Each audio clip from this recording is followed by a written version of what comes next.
As you probably know, if you're a parent, there are no definitive guides to parenting. No books have been written that give you all the answers, because you have to learn as you go.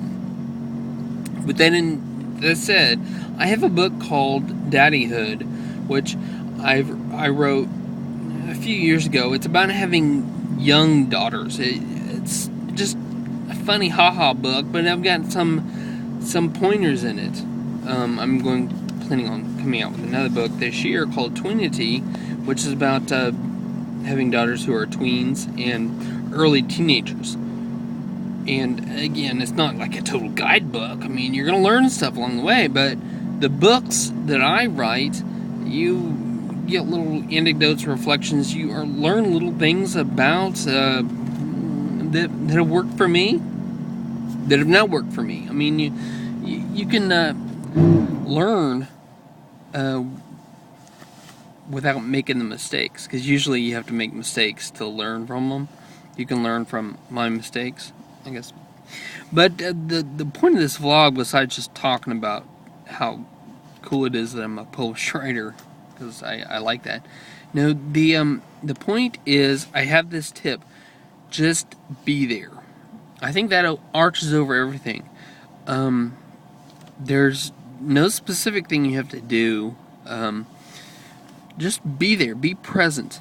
What I mean by that are some examples, I guess. I go to the girls' school. When they were younger, I'd go to their school for parents' days and field day and field trips and stuff. In junior and high school, I'm not doing that, but I still go to Bell School quite a bit. And I get kids know who you are after a while. A few years ago, I remember a little girl saying, "Hey, Becca's dad." Yeah, and they come up and give you a hug because, well, their parents aren't there. Some of these kids don't have a man in their life, and even just being there, even though I'm not like their dad, I'm a man. They want to positive man in their life, so you would just be there. That's really important. I had some of my girls' friends call me dad. Actually, I'm trying to think.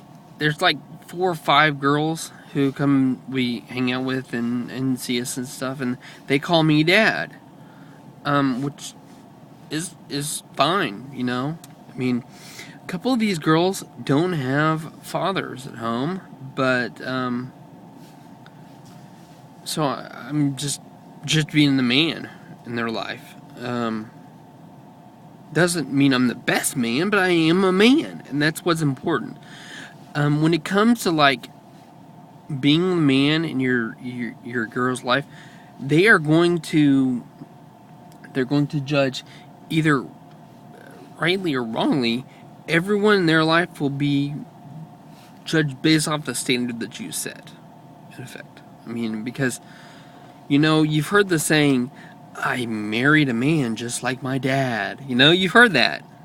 And I am a lot like Avery's dad in some ways. I mean, we're both from Oklahoma.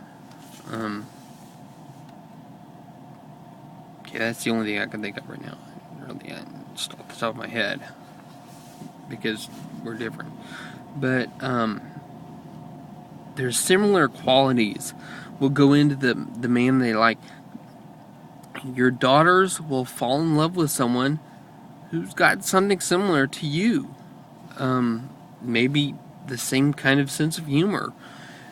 I mean, that kind of, there's just things. So you want to be a good male role model because you want your girls to meet the right kind of man and be with the right kind of man someday. And that's, you can't assure it, but this is the closest you can go to assuring that they're going to be the right man by be a good example, basically.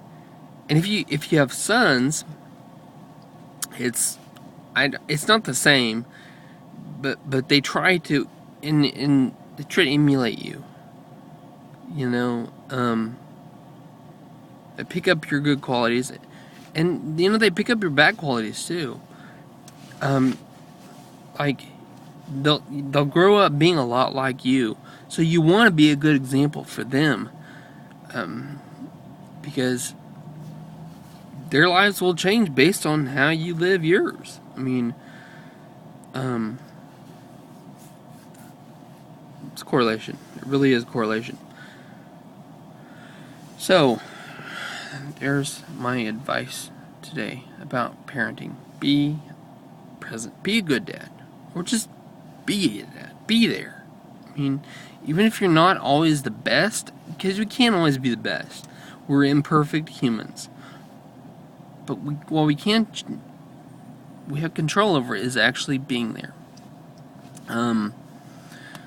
That's not to say we don't have a job or something like that, but when you get off work, you can come home and you can hang out with the kids while they do their homework, or while you watch TV, or maybe you can make dinner together, or and just say, how was your day? What'd you have for lunch? I do that all the time. That's since the girls started school. That's what I ask. Well, some days I forget, but most days I say, what'd you have for lunch? I don't know why. Food's not that big of a deal, but it's a good conversation starter. Talking about lunch. That's all I have to say about that for now.